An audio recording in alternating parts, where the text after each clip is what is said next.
Si vous voulez savoir quels sont les meilleurs moments pour streamer sur Twitch, bien vous n'êtes pas seul, c'est une question qui revient très souvent. Donc pour les besoins de cette vidéo, je suis reparti de zéro et j'ai analysé de nombreuses statistiques pour essayer de voir quels étaient les meilleurs horaires de stream, les meilleurs jours, combien de temps faut-il streamer, à quelle fréquence, bref, toutes ces questions que vous vous posez en tant que streamer. Hello YouTube, c'est Top, j'espère que vous allez bien, bienvenue sur cette chaîne qui vous propose du contenu sur tout ce qui touche de près ou de loin au streaming. Plus de 140 vidéos à découvrir et si vous ne voulez pas rater les prochaines, n'hésitez pas à vous abonner à la chaîne et activer les notifs, c'est gratuit, ça fait plaisir. Et juste avant d'entrer dans le vif du sujet, je vais remercier le sponsor de cette vidéo qui est une fois de plus Owned, Owned.tv, vous connaissez maintenant, c'est le site de référence, le plus gros choix du web pour tout ce qui est alerte de stream, overlay, cadre de webcam, émoticône, mais on trouve aussi des bannières, des avatars, des panneaux de chaîne Twitch, vous pouvez tout acheter séparément, vous avez aussi des packs complets, prêts à l'emploi, la plupart du temps ils sont modulables, ça veut dire que si votre pote achète le même pack que vous, vous pourrez quand même vous démarquer entre vous. Et si vous réalisez vos achats sur owned.tv en passant par mon lien affilié qui se trouve dans la description juste en dessous, je toucherai une petite commission, et en prime avec le code TomTom, vous aurez 50% de réduction sur tous vos achats, et ça, c'est beau. Donc, quels sont les meilleurs moments pour streamer sur Twitch? On va tenter de répondre à cette question globale en divisant la vidéo en plusieurs parties, en plusieurs petites questions. Quels sont les meilleurs jours pour streamer? Quels sont les meilleurs horaires pour streamer? Combien de temps faut-il streamer? Combien de jours faut-il streamer par semaine? Peut-on streamer plusieurs fois par jour? Parce que c'est aussi une question qui revient assez souvent. Et faut-il absolument un planning? Alors déjà, pour définir les meilleurs jours de stream, j'ai regardé les statistiques de quelques jeux que j'estime être adaptés pour se développer sur Twitch. Donc libre à vous de reproduire ça avec d'autres jeux si vous le voulez. Je suis donc allé sur le site twitchtracker.com et j'ai regardé les données du jeu Genshin Impact sur les 6 derniers mois pour limiter au maximum l'impact qu'ont pu ou qu'auraient pu avoir les éventuels boosts apportés par des très gros streamers. Donc premier constat, il y a des jours de la semaine où il y a plus de viewers, mardi, mais surtout mercredi et vendredi. En revanche, on voit aussi que le mercredi est le jour où il y a le plus de chaînes qui diffusent ce jeu, donc c'est pas forcément très intéressant. Pour que ce soit un petit peu plus parlant, j'ai fait un rapport entre le nombre de viewers et le nombre de chaînes, et j'obtiens un tableau tout bête dans lequel on constate que les jours où il y a le plus de viewers par chaîne sont clairement le mardi et le vendredi. Le mercredi s'en sort bien aussi, mais il y a plus de compétition parce que plus de chaînes, et le samedi et le jeudi ne donnent pas de bons résultats. Autre exemple avec Dead by Daylight, un autre jeu assez sympa à streamer, les jours les plus intéressants semblent être le mardi et le lundi, et les pires jours sont,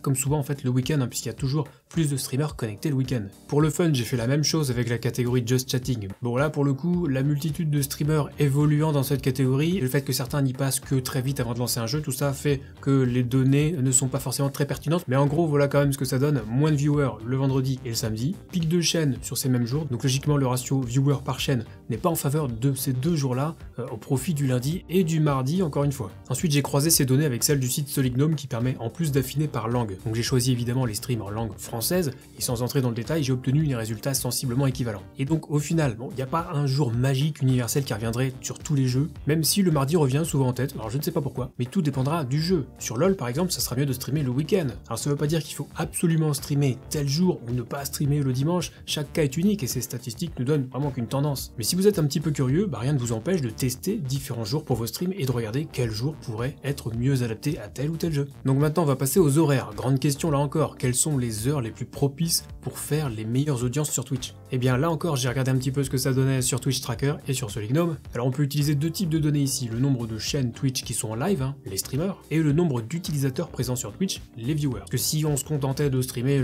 quand il y a moins de concurrence, on stream la nuit et on n'en parle plus. Sauf que la nuit il y a aussi moins de viewers. Donc l'idée c'est de trouver un bon compromis entre la concurrence d'un côté et le nombre d'utilisateurs sur Twitch de l'autre. Donc si je regarde la courbe du nombre de viewers moyen, le premier constat c'est qu'il y a quasiment systématiquement un drop de viewers vers 21h-22h. J'ai regardé les statistiques globales, les statistiques par jeu, et quasiment à chaque fois, tous les jours, après ces heures-là, il y a une chute de viewers. Sur les statistiques globales, c'est expliqué en partie parce qu'il y a aussi moins de viewers qui streament après 22h, donc jusqu'ici, tout est logique. On remarque aussi une petite hausse des streams à nouveau vers 2h ou 3h du matin, donc c'est pas forcément un bon plan de streamer sur ces heures-là, vu qu'il y a aussi de moins en moins de viewers. Maintenant, si je me concentre sur un jeu, est-ce que les tendances générales vont s'appliquer? Et puis on va regarder ça sur Genshin Impact en utilisant les statistiques des 7 derniers jours. Pour les viewers, on constate grosso modo deux périodes intéressantes, entre 9h et 13h, puis entre 17h et 22h. Avant, après et entre ces deux plages, il y a moins de viewers. Et du côté des streamers, il y en a plus entre 17h et 22h, donc même si ce créneau propose plus de viewers, il y aura énormément plus de concurrence, donc c'est pas forcément un bon plan.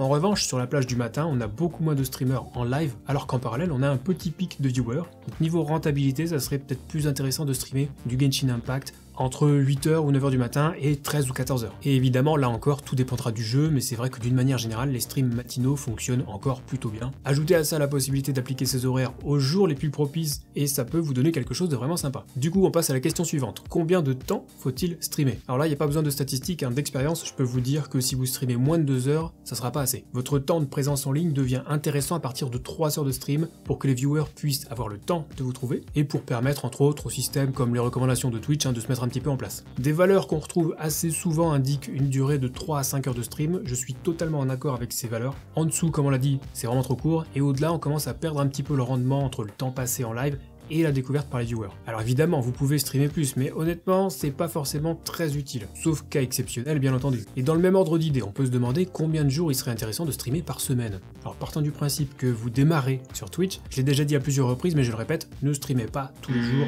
8 heures par jour, ça ne sert à rien. Je sais pertinemment pourquoi certains font encore ça, ils se disent qu'en étant en live le plus possible, les gens les découvriront plus facilement, et sur le papier, c'est pas idiot. Mais la façon dont fonctionne Twitch ne permet pas de faire ça, ne permet plus de faire ça. Le grind comme ça à l'ancienne, c'était encore valable en 2015 quand il y avait moins de streamers et donc moins de concurrence. Mais là c'est trop tard, aujourd'hui en faisant ça vous allez simplement perdre du temps, un temps précieux avec lequel vous pourriez réfléchir à comment produire du contenu en dehors de Twitch. Contenu qui participera à votre présence hors ligne, c'est-à-dire la majeure partie du temps en fait. Alors je reprends toujours le même exemple, mais depuis 2 ans à peu près, à chaque fois que je demande dans mon chat Twitch comment les gens m'ont connu, les 3/4 si ce n'est plus répondent que c'est grâce à YouTube. Alors un petit bémol tout de même, parce que là ça s'applique vraiment à ceux qui se lancent là. Si vous êtes streamer déjà en place avec une communauté déjà établie, peu importe la fréquence des streams, vous aurez toujours votre noyau de fidèles. Mais vraiment pour ceux qui démarrent, à titre personnel, je trouve que 3 streams par semaine, c'est déjà pas si mal si vous créez du contenu à côté. Une autre question qui revient de temps en temps, c'est de savoir si on peut streamer plusieurs fois par jour. Alors à titre personnel, je suis pas vraiment fan, mais ça reste envisageable. Après, si vous faites un stream de 13h à 16h et que vous vous en relancez un à 17h, bon c'est pas très logique, et ça sera pas forcément très productif, mais si vous voulez proposer plusieurs types de contenus, ça peut être une idée à creuser. Un petit jeu de 9h à midi, là où ça fonctionne le mieux, et un peu de just chatting de 18h à 21h, pourquoi pas. Dans tous les cas, je peux pas vous dire que c'est l'idée du siècle ou que c'est quelque chose à éviter absolument, ça pour le coup il faudra tester par vous-même, mais encore une fois, si les créneaux sont suffisamment espacés, ça peut se tenter. Et dans tous les cas, que vous décidiez de streamer tel ou tel jour, à telle ou telle heure, X jours par semaine, ce qui sera le plus important, c'est d'établir un planning. On a tendance à dire qu'une des clés du succès sur YouTube, c'est la régularité, c'est pareil pour le stream. Fixez-vous un planning et tenez-le. Personnellement, j'ai dû revoir le mien parce que j'arrivais plus à assurer 3 streams par semaine, et Dieu sait que j'aimerais streamer davantage. Mais du coup pour l'instant j'ai gardé un seul créneau, celui du dimanche soir durant lequel je fais des analyses de chaîne Twitch, ça fonctionne plutôt bien d'ailleurs, mais l'important c'est de ne pas le rater ce créneau. Donc s'il y a bien quelque chose sur lequel vous devez passer un petit peu de temps, c'est votre planning. Faudra peut-être tâtonner un petit peu au début pour trouver la bonne organisation, mais une fois que c'est décidé, respectez vos engagements et soyez réguliers, et c'est comme ça que vous pourrez créer un rendez-vous avec vos viewers, c'est aussi simple que ça. Après rien n'empêche de faire un stream spécial hors planning, du moment que vous l'annoncez suffisamment en amont, moi ça me pose pas de problème. Par contre si vous lancez